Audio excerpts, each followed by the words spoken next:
No vídeo de hoje, a doutrina da Trindade Divina na Bíblia, um texto escrito pelo pastor Alcebiades Pereira Vasconcelos e publicado no jornal Mensageiro da Paz em junho de 1986.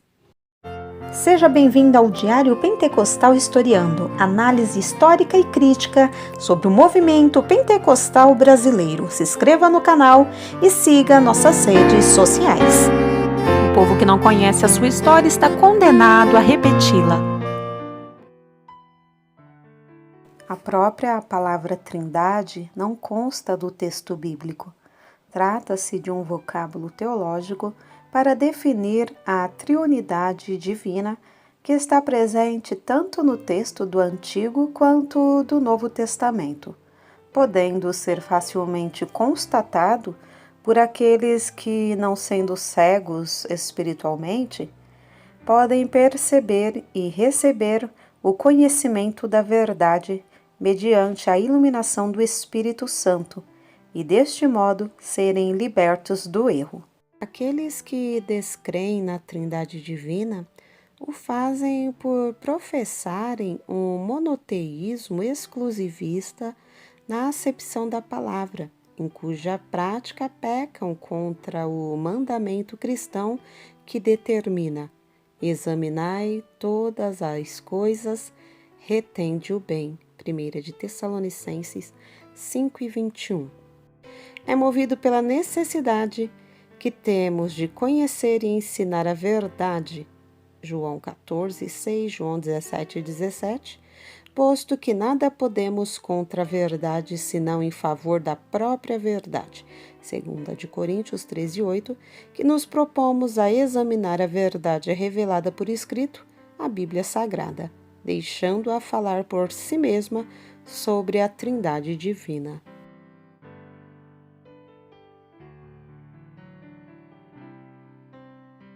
A Trindade no Antigo Testamento. O vocábulo hebraico Elohim, Deus, com mais de 2.000 incidências no conteúdo do Antigo Testamento, é um substantivo personativo masculino plural. De Gênesis 1 em 1 a Gênesis 2 e 3, em todo o processo da criação do universo, Elohim é o divino autor de tudo. Para aqueles monoteístas exclusivistas, Elohim é apenas um plural nobre, o que nada mais é do que um escapismo, uma farsa da parte deles, pois não cremos que o Espírito Santo, ao dar a revelação a Moisés, tenha deixado-nos um mistério, um enigma. Ao contrário, havendo na língua original por ele usada os vocábulos El e Elohá, Deus substantivo personativo, masculino, singular, usou o plural destes vocábulos, a saber, Elohim, com a finalidade de nos dar através dele, já no início da história humana, a conhecer a raiz da maravilhosa doutrina da Trindade Divina. Além do plural, Elohim, o texto do Antigo Testamento, utiliza-se de verbos, adjetivos e pronomes também no plural, em plena concordância em gênero e número com o substantivo plural Elohim, Deus. Exemplos: façamos o homem à nossa imagem conforme a nossa semelhança.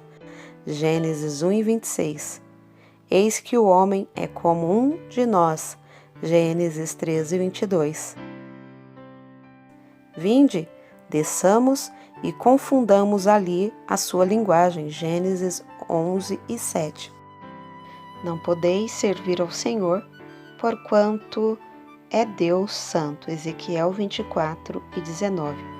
A frase deste texto, é Deus santo, no hebraico é Elohim Kidoxim, estando o adjetivo Kadox, santo, pluralizado em Kadoxim, para concordar com o plural Elohim. Aliás, em todos os textos citados, todos os verbos, adjetivos e pronomes no plural estão igualmente concordando com o plural Elohim. A linguagem do Antigo Testamento alude à triunidade divina, atribuindo os títulos Pai, Filho e Espírito Santo às três pessoas divinas. Exemplos: mas tu és nosso Pai, ainda que Abraão não nos conhece e Israel não nos reconhece. Tu, ó Senhor, és nosso Pai. Isaías 63:19. Proclamarei o decreto do Senhor. Ele me disse: tu és meu filho, eu hoje te gerei. Salmos 2:7. E o Espírito de Deus pairava sobre as águas. Gênesis 1:2. Repousará sobre ele o espírito de conselho e de fortaleza, o espírito de conhecimento e de temor do Senhor. Isaías 11:2. Este texto é 100% trinitariano, posto que fala do Espírito de Deus repousando sobre ele, sendo ele o Messias Jesus. Há na língua hebraica dois adjetivos que expressam o sentido de unidade: errad, um, e irrad, único. O monoteísmo exclusivista tem por base fundamental o texto constante de Deuteronômio 6:4, que traduzido fielmente do hebraico significa: escuta, Israel, o Eterno é nosso Deus, o Eterno é um.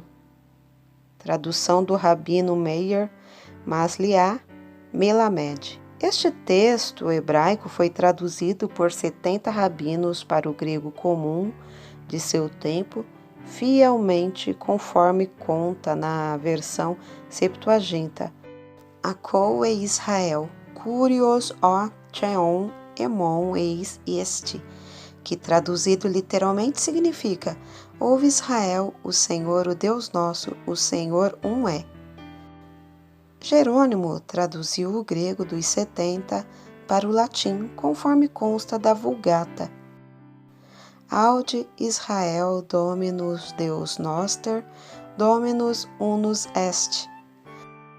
A tradução inglesa diz: Hear, ó Israel, the Lord our God is one Lord. A tradução espanhola diz: Oye, Israel, Jeová nuestro Dios, Jeová uno es. Isto significa que o texto hebraico exprime precisamente ser a divindade criadora, eterna, uma unidade composta, posto que isto que exprime o adjetivo errad, conforme comprovam os exemplos seguintes. A Bíblia define o adjetivo errad, como um adjetivo que admite composição, a saber, admite em seu sentido uma associação de dois ou de muitos outros, sem lhe alterar o sentido.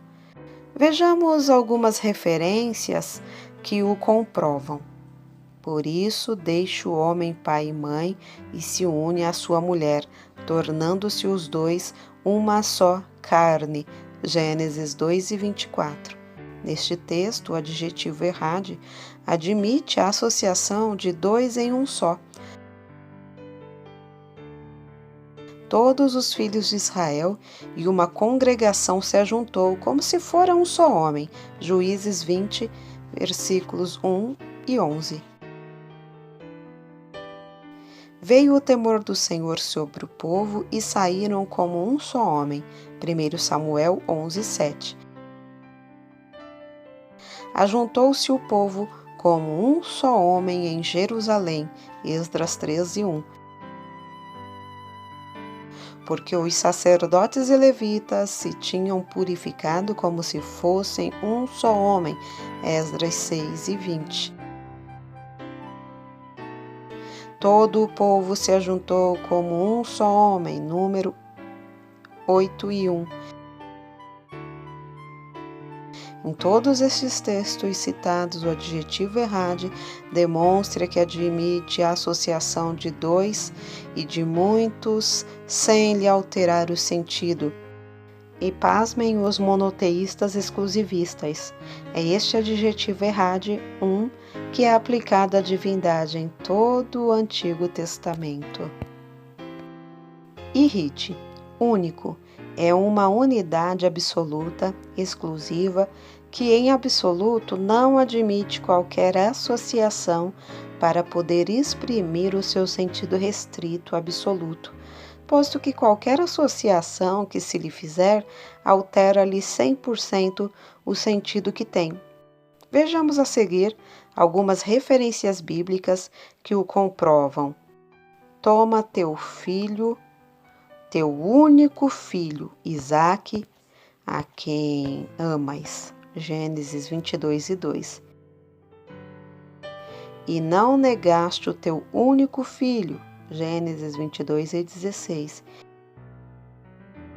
E era ela filha única. Juízes 11 e 34. E único diante de minha mãe. Provérbios 4 e 3. Pranteia como por filho único. Jeremias 6 e 26. E farei que isto seja um luto por filho único. Amós 8 e 10. Todos estes textos citados e outros que poderíamos acrescentar à relação evidenciam o adjetivo ihid, único. É um adjetivo absoluto que não admite associação com ninguém, porque qualquer associação lhe alterará o sentido, deixando de ser único para ser apenas um entre outros.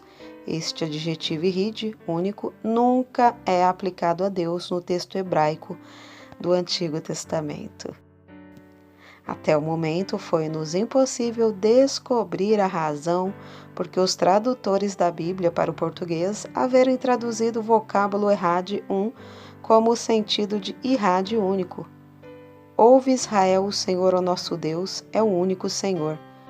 Chegamos a pensar, será que Jesus, ao citar este texto em resposta à pergunta do escriba, conforme Marcos 12, 29, haja dado ao mesmo este sentido, motivando assim a tradução constante de nossas versões? Mas consultando a versão hebraica do Novo Testamento e o Novo Testamento grego, koiné, se nos deparou o texto hebraico e sua versão grega ipsis verbis, a saber, Jesus foi 100% fiel ao texto hebraico e a seu valor literal, citando sem nenhuma alteração.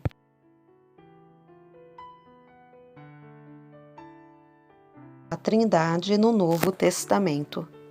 O Novo Testamento, lido em língua original ou em versões fiéis dele em línguas vivas, é por excelência um livro trinitariano, porque descreve a divindade triuna do mesmo modo que o faz em relação ao ser humano. 1 de Tessalonicenses 5 e 23. Os monoteístas exclusivistas chamam-nos de idólatras por crermos e ensinarmos a doutrina da triunidade divina, e mentem quando afirmam ser esta uma doutrina católica romana, quando em verdade ela é uma doutrina genuína e fundamentalmente bíblica cristã. Citaremos a seguir algumas referências que comprovam o que afirmamos. Batizado Jesus, saiu logo da água, e eis que se abriram os céus, e viu o Espírito de Deus vindo sobre ele em forma de pomba. E eis, vindo da nuvem, uma voz que dizia: Este é o meu Filho amado, em quem me comprazo. Mateus 3, 16 e 17. Aqui temos o Filho sendo batizado em águas, o Espírito Santo selando-o para a missão a cumprir, e o Pai confirmando-o audivelmente. Atos 10 e 38, Mateus 17:5.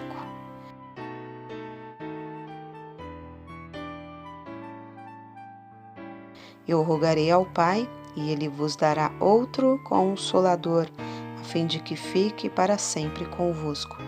O Espírito da Verdade, João 14:16 e 17. Aqui temos o próprio Filho pedindo ao Pai que envie o Espírito Santo aos seus seguidores. Quando vier o Consolador, que eu vos enviarei da parte do Pai, o Espírito da Verdade, João 15:26. Aqui temos o Filho aludindo ao envio do Espírito Santo na parte do Pai aos apóstolos. Deus ungiu a Jesus de Nazaré com o Espírito Santo e poder, Atos 10:38. Deixamos o leitor o direito de pesquisar mais profundamente a Bíblia para sua própria edificação maior. Amém. Alcebiades Pereira Vasconcelos, Jornal Mensageiro da Paz, junho de 1986.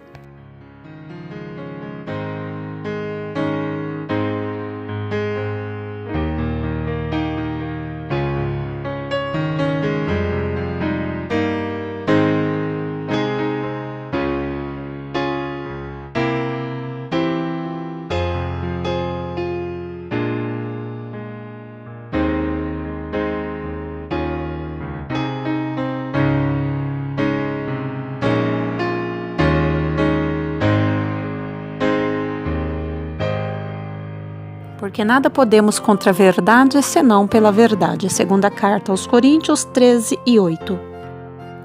Se você gostou do conteúdo deste vídeo, se inscreva no canal, deixe o seu joinha, compartilhe e ative o sininho para receber do YouTube as notificações dos novos vídeos.